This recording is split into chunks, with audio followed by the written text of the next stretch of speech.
Baik Bapak Ibu sekalian, teman-teman semuanya, pagi ini saya akan memberikan materi selanjutnya di pertemuan berapa ya, 14 atau 15 saya lupa. Materi ini mengambil tema tentang sumber-sumber mikroorganisme yang bermanfaat bagi manusia. Nah, kita langsung saja. Jadi, teman-teman semuanya, mengapa mikroorganisme itu perlu dicari teman-teman semuanya? Ya karena mikroorganisme itu harus didapatkan, gitu kan. Ada mikroorganisme itu yang datang secara alami, ada juga mikroorganisme itu yang harus didatangkan atau sengaja dicari untuk mendapatkan manfaatnya. Nah, apapun tujuannya agar mikroorganisme tersebut kita cari, yang pertama adalah sebagai sumber daya hayati atau sebagai resource untuk sumber-sumber mikroorganisme yang bermanfaat. Yang kedua, itu sebagai mesin penyulih yang hidup atau yang biasa orang sebut dengan bioprosesor.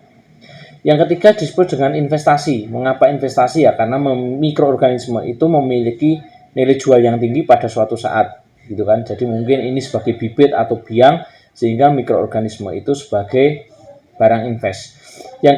Yang keempat, mikroorganisme sebagai bahan riset Bapak Ibu sekalian, ya karena tujuannya adalah untuk riset.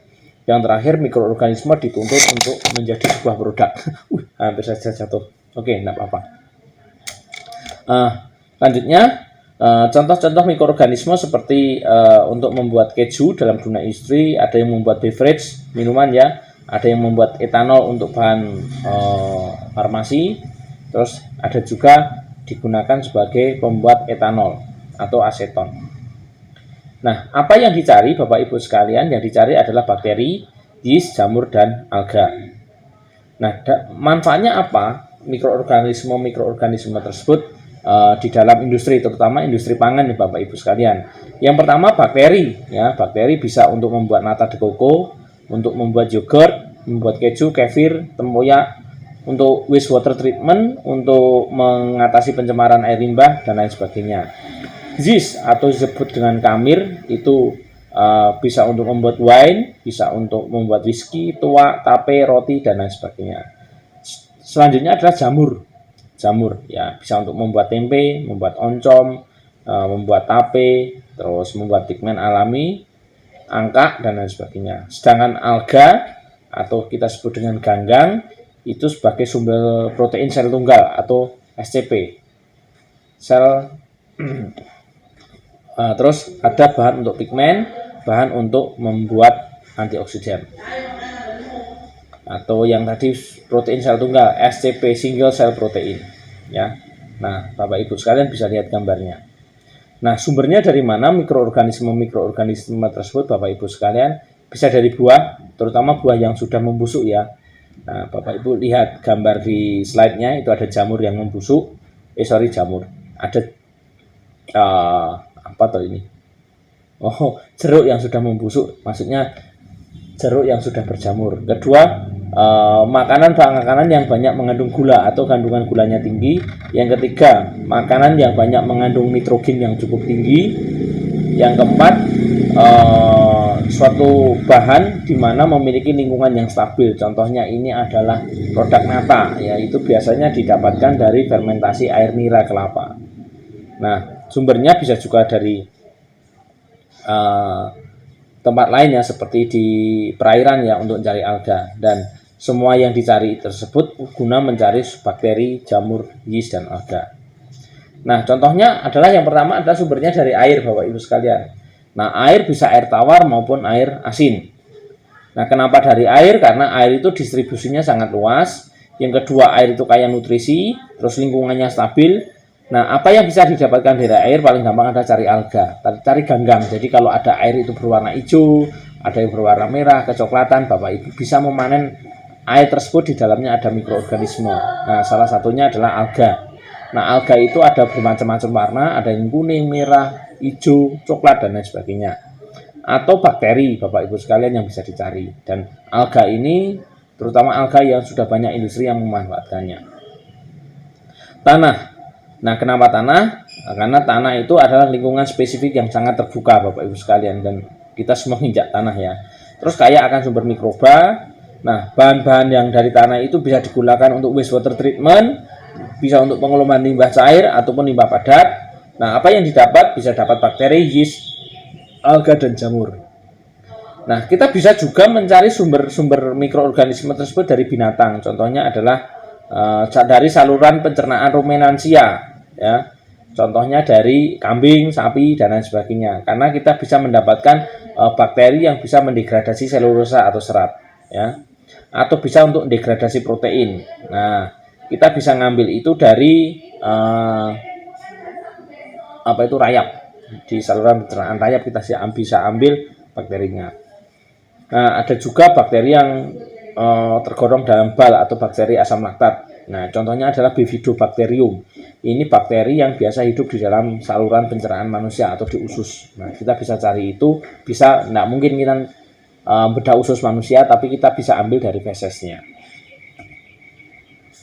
Nah, sumber mikroorganisme bisa juga dari terumbu karang. Ini salah satu riset saya, di mana terumbu karang ada lingkungan yang ekstrim dan sangat spesifik. Hanya ada bakteri dan alga yang tinggal di situ. Jamur tidak bisa. Nah, bakteri yang ada di dalam alga dia memiliki kemampuan untuk menghasilkan pigmen, menghasilkan antikanker, menghasilkan antibiotik. Nah, itu bisa dicari. Begitu juga dengan alga yang di dalamnya ada mikroalga, di mana mikroalga tersebut bisa menghasilkan bermacam pigmen, bisa juga untuk sebagai anti kanker ya, karena dia mengandung antioksidan. Dan terumbu karang ini bisa menjadi salah satu sumber potensial untuk menghasilkan mikroorganisme yang sangat spesifik. Nah, bagaimana caranya Bapak Ibu sekalian untuk menghasilkan mikroorganisme atau mencari mikroorganisme? Yang pertama adalah dengan cara isolasi. Isolasi itu mengucilkan, jadi memisahkan dia dari sumber aslinya, kemudian diseleksi untuk mendapatkan mikroorganisme yang terbaik, kemudian dilakukan identifikasi. Identifikasi bisa dilakukan secara manual, dengan pengecatan gram atau dengan menggunakan PCR. Kemudian dilakukan uji produksi untuk melihat kemampuan dia apakah dia menghasilkan senyawa atau zat yang kita inginkan. Kemudian kalau dia menghasilkan, kemudian kita bisa optimalkan dia. Nah, terakhir ada disimpan. Salah satunya menyimpan adalah dengan mikroenkapsulasi, yakni untuk memperpanjang masa simpan, sehingga bakteri tersebut atau mikroorganisme tersebut bisa dipakai dalam jangka waktu yang lama atau disimpan dalam waktu yang lama. Nah, ini contoh gambar isolasi. Paling gampang adalah kita ngambil dari alam, kemudian dilakukan penggoresan pada medium, terus sehingga kita bisa mendapatkan satu kultur murni dari mikroorganisme tersebut. Kemudian cara isolasinya gampang, bisa dengan cara digores ya, digores. Nah, ini ada 4 kuadran Bapak Ibu sekalian, jadi goresan pertama, kedua, ketiga, dan keempat. Nah, pada goresan keempat itu nanti akan dihasilkan mikroorganisme yang sudah terpisah karena dia sudah sangat jarang sekali.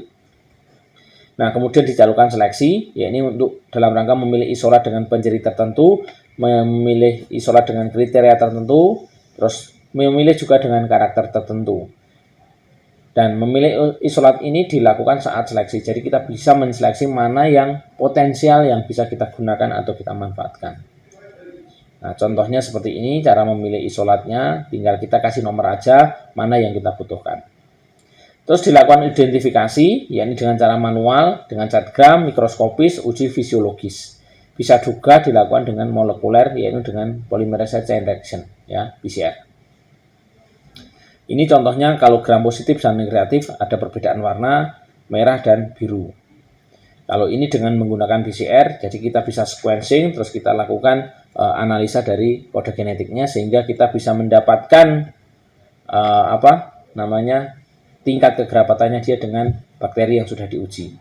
Kemudian dilakukan uji produksi, yakni untuk memperkenalkan mikroorganisme pada media yang ada, terus melihat pola pertumbuhannya dia bagaimana, terus melihat pola produksi metabolit sekunder dia bagaimana, kemudian melihat produktivitasnya bagaimana, apakah dia optimal atau tidak, dia efisien atau tidak, dan lain sebagainya.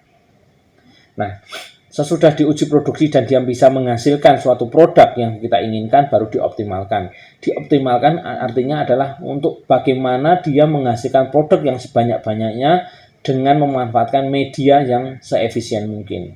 Ya.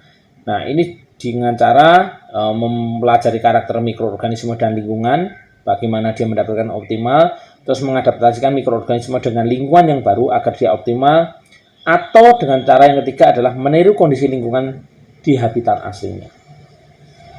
Kemudian setelah kita dapatkan mikroorganisme terseleksi, terpilih, dan yang paling bagus lah menurut kita, baru kita simpan dia. Dan salah satu caranya adalah dengan menyalut dengan menggunakan bahan penyalut yang disebut dengan mikroenkapsulasi. Tujuannya adalah untuk melindungi dia dari faktor lingkungan, terus meningkatkan daya simpan, terus meningkatkan viabilitas dia. Yang terakhir adalah mudah didistribusikan dan pemakaian. Demikian Bapak Ibu kuliah pada pagi hari ini. Terima kasih.